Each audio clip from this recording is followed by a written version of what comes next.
নমস্কার। আজকে আমরা আবার ফিরে এলাম একটা ভিডিওতে। সেটা হচ্ছে গিয়ে অ্যালকোহল অ্যাডিকশনের 7 ওয়ার্নিং সাইনস। তো মেন্টাল হেলথ প্রবলেমে একটা খুব কমন জিনিস হয় সব ফ্যামিলিতেই, যে ধরি আমাদের একজনের ফ্যামিলিতে একজনের খুব মুড, স্ট্রেস, ডিপ্রেশন নিয়ে একটা খুব স্ট্রাগলের মধ্যে রয়েছে। তখন আমরা ফ্যামিলি মেম্বার হয়ে বলি, চলো একটা ডক্টরের কাছে দেখিয়ে আসি। সঙ্গে সঙ্গে তার একটাই রিপারকেশন হয়, না না আমি ঠিক আছি, আমাকে ডাক্তার দেখানোর কোনো প্রয়োজন নেই। তখন ফ্যামিলি আর পেশেন্টের মধ্যে একটা আর্গুমেন্ট হয়। সেই সময়তে আপনি পেশেন্টকে যত বেশি ফোর্স করবেন তত বেশি রেজিস্ট হবে। এই ভিডিওতে আপনি জানতে পারবেন কোন ভুলটা ফ্যামিলিতে সবচেয়ে বেশি হয়, কিভাবে কনভার্সন স্টার্ট করলে আপনার পেশেন্ট ডিফেন্সিভ হবে না, আর কিভাবে তাকে নিজে থেকেই হেল্প নিতে মোটিভেট করবেন। অন্য অনেক মানুষ ভাবে যে আমি যদি ডক্টরের কাছে যাই আমি উইক, বাট নো, ডাক্তারের কাছে যাওয়া মানে আপনি উইক নন, ইটস আ অ্যাওয়ারনেস। কিন্তু যখন ফ্যামিলি প্রেশার ক্রিয়েট করে তখন কিন্তু পেশেন্ট ডিফেন্সিভ হয়ে যায়, এবং সেটাই কনভিন্স করার জন্য right approach is very important. So আজকে আমরা জানতে পারবো এই ভিডিওতে 4টে ইজ ভেরি ইম্পর্ট্যান্ট পয়েন্ট, কীভাবে আপনার পেশেন্টকে কনভিন্স করবেন, কিভাবে ও ডিফেন্সিভ হবে না, কিভাবে ও নিজে থেকে আপনাকে হেল্প চাইবে। So point number 1 is blame কখনো ডিরেক্ট করবেন না। তো যত ব্লেম করবেন তাতে কিন্তু আরও ডিফেন্স বেড়ে যাবে। তোমার প্রবলেম আছে, চলো ডক্টরের কাছে যাই, এটা is not the right approach. তো তার বদলে একটা কনসার্ন এক্সপ্রেস করুন। তো ওটা কীভাবে করবেন? ফর এক্সাম্পল, অনেক দিন ধরে দেখছি বাবা তুমি একটু স্ট্রেসে আছো, আমাদেরও একটু চিন্তা হচ্ছে। সো এই যখন এটা বললেন, এই যে তোমার জন্য বাবা আমাদেরও যখন চিন্তা হচ্ছে, তুমি একটু বাবা স্ট্রেসে আছো, এই যে ফ্রেজটা, এটাতেও অনেকটা সাপোর্ট ফিল করবে, সেখান থেকেও দূরে যাবে না আপনার থেকে, ডিফেন্সিভ হবে না।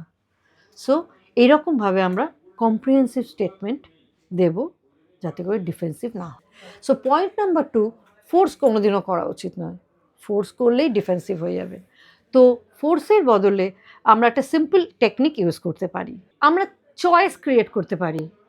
আমরা এরকমভাবেও বলতে পারি, চলো একবার দেখা যাক ডক্টরের কাছে যাই, যদি ভালো হয় গুড, আর যদি ভালো না লাগে, যদি এটা আমাদের কাছে খুব একটা ফিল গুড না লাগে, তাহলে আমরা স্টপ করে দেবো সেখানেই। ইন দিস সেন্টেন্সে আপনার পেশেন্ট ফিল করবে চয়েস আমার হাতে আছে, আমি যে কোনো সময় বন্ধ করে দিতে পারি।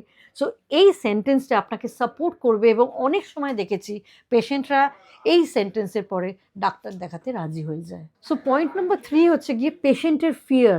So we have to understand the feeling, the fear inside he is going through.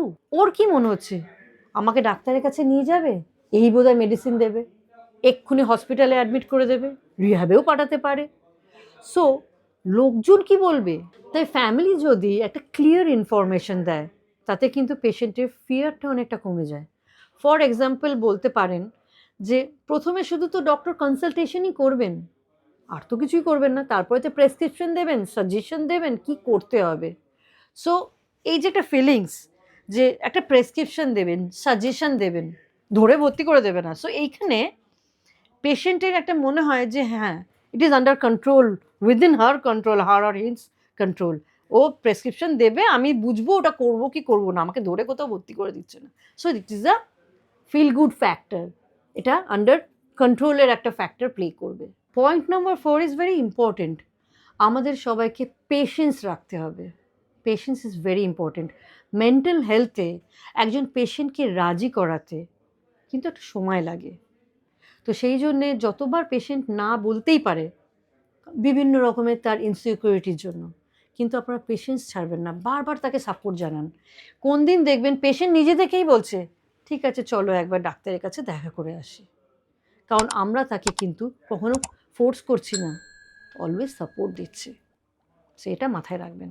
কিন্তু এখানে একটা খুব ইম্পর্টেন্ট প্রশ্ন আছে, কিভাবে বুঝবো যে ঠিক এক্স্যাক্টলি কোন সময়তে আমাদের একটা প্রফেশনাল মেন্টাল হেল্পের দরকার আছে। অন্য অনেক ফ্যামিলি তো ইম্পর্টেন্ট সাইনগুলোই মিস করে যায়। সো নেক্সট ভিডিওতে আমরা জানবো যে 5 signs you need to see a psychiatrist.